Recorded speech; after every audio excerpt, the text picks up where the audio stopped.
안내의 일기. 1929년 독일 프랑크푸르트에서 안네 프랑크가 태어났습니다. 책을 읽고 글을 쓰는 것을 좋아하는 밝고 호기심 많은 소녀였습니다. 가족과 함께 식탁에 둘러앉아 웃으며 이야기를 나누고 학교에서 친구들과 미래의 꿈을 나누는 날들이 이어졌습니다. 그 시절의 안네는 아직 몰랐습니다. 글쓰기가 훗날 자신을 지탱해줄 가장 중요한 힘이 될 것이라는 사실을.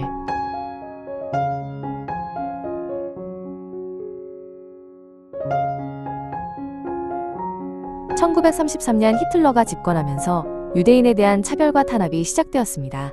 안네의 가족은 유대인이라는 이유만으로 공원 출입이 금지되고 학교와 직장에서도 점점 더 많은 제한을 받게 되었습니다. 거리 곳곳에는 유대인을 배척하는 표지판이 세워졌고 사람들의 시선 또한 날이 갈수록 차가워졌습니다. 안네는 이해할 수 없었습니다. 자신이 누구인지가 아니라 태어났다는 이유만으로 대우가 달라진다는 사실을.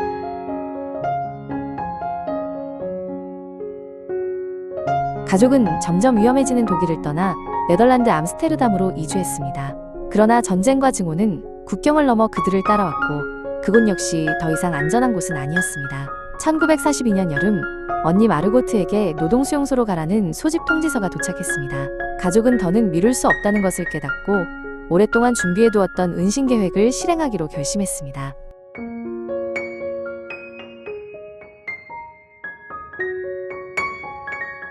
책장으로 위장된 문을 지나면 좁고 어두운 공간이 모습을 드러냈습니다.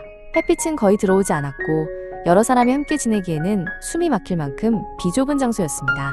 이곳은 안네 가족과 다른 유대인 가족들이 함께 숨어 지내야 했던 비밀 별관이었습니다. 안네는 이 다락방 안에서 세상과 단절된 긴 시간을 보내게 됩니다.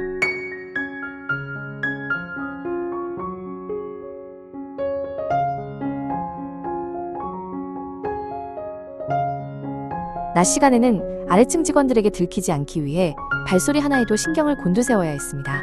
작은 웃음소리나 의자를 끄는 소리조차 모두의 생명을 위협할 수 있었습니다. 창문 틈으로 보이는 거리에서는 사람들의 평범한 일상이 아무 일 없다는 듯 이어지고 있었습니다. 안네에게 그 풍경은 이제 닿을 수 없는 너무나 먼 세상의 모습이 되어 있었습니다.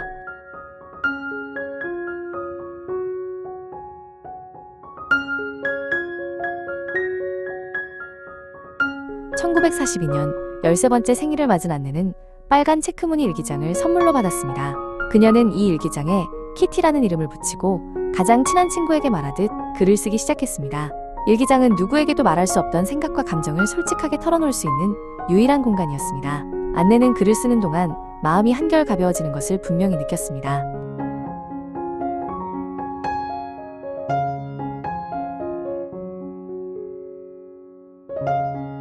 안네는 두려움과 외로움, 그리고 가족을 향한 사랑까지 모두 글로 기록했습니다. 비록 몸은 좁은 공간에 갇혀 있었지만 글을 쓰는 동안만큼은 세상과 연결되어 있다는 느낌을 받았습니다. 말로 표현할 수 없던 감정들이 문장이 되면서 비로소 정리되기 시작했습니다. 일기는 안네에게 단순한 기록이 아니라 마음을 지켜주는 생존의 도구가 되었습니다.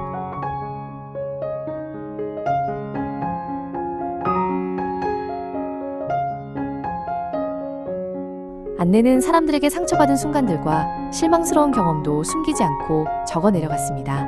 그럼에도 불구하고 그녀는 인간의 선한 본성을 믿고 싶다고 일기에 남겼습니다. 세상이 잔인해질수록 안네는 더 간절하게 희망을 붙잡고자 했습니다. 그 믿음은 어둡고 닫힌 다락방 속에서도 쉽게 꺼지지 않는 작은 불빛이었습니다.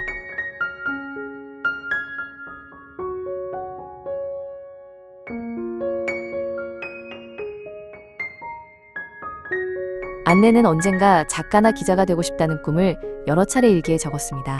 전쟁이 끝나면 다시 학교에 가서 자유롭게 공부하고 글을 쓰고 싶다는 바람도 담았습니다. 좁은 공간에 갇혀 있었지만 그녀의 생각과 상상은 언제나 먼 미래를 향해 있었습니다. 꿈은 그 어떤 벽도 완전히 가둘 수 없는 것이었습니다.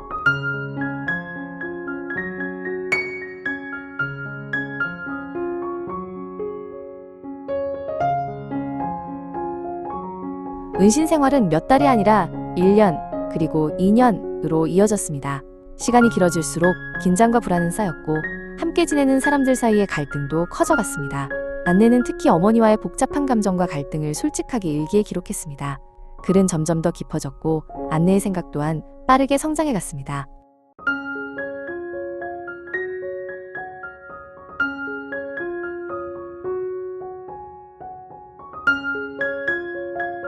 안내는 작은 창문 틈으로 보이는 하늘을 자주 바라보았습니다. 구름의 움직임과 새들의 날갯짓은 자유를 상징하는 것처럼 느껴졌습니다. 이 짧은 순간들은 절망 속에서도 살아갈 힘을 주는 소중한 위안이었습니다. 하늘은 안내에게 아직 완전히 닫히지 않은 희망의 증거처럼 보였습니다.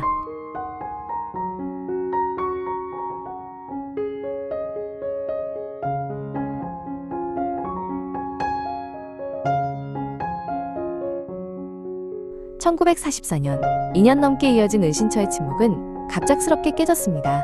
누군가의 밀고로나치 비밀 경찰이 은신처로 들이닥쳤습니다. 책장 뒤에 숨겨졌던 공간은 드러났고 그 안에 있던 모든 사람들은 체포되었습니다. 안내의 일기장은 바닥에 흩어진 채 남겨졌습니다.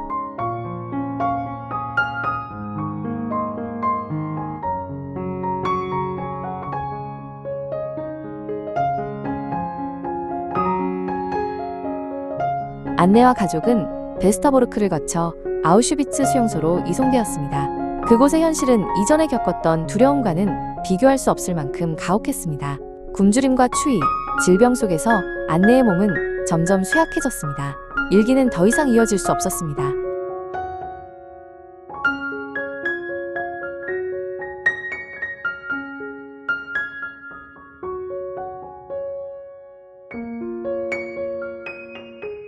(1945년) 초 안네 프랑크는 베르겐벨젠 수용소에서 병으로 쓰러졌습니다. 그곳은 식량과 의약품이 거의 없었고 많은 사람들이 추위와 질병 속에 방치된 장소였습니다. 안네는 전염병에 걸렸지만 제대로 된 치료를 받지 못한 채 점점 힘을 잃어갔습니다. 그리고 15살의 나이로 가족도 글도 곁에 없는 상태에서 조용히 생을 마감했습니다.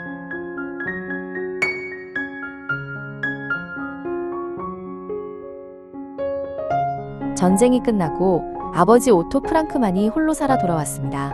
그는 딸이 남긴 일기를 읽으며 이전에는 알지 못했던 안내의 깊은 내면을 마주하게 되었습니다. 모든 내용을 그대로 공개할 수는 없었기에 일부 기록은 삭제되거나 수정되었습니다. 그럼에도 오토는 이 이야기를 세상에 전해야 한다고 결심했습니다.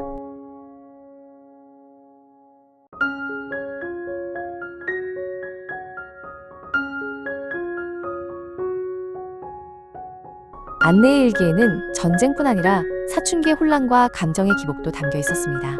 자기 몸의 변화에 대한 생각과 어머니와의 갈등 또한 솔직하게 기록되어 있었습니다. 이러한 사적인 내용들은 처음 출판 당시에는 공개되지 않았습니다. 그러나 이 기록들은 안내가 얼마나 진실한 기록자였는지를 분명히 보여줍니다.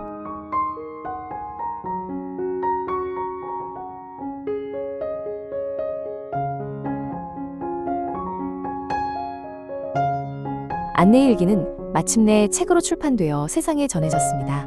한 소녀의 개인적인 기록은 전쟁의 참상을 증언하는 역사적 문서가 되었습니다. 시대와 국경을 넘어 수많은 사람들이 이 글을 읽고 깊은 울림을 받았습니다. 안내의 목소리는 지금도 계속해서 읽히고 있습니다.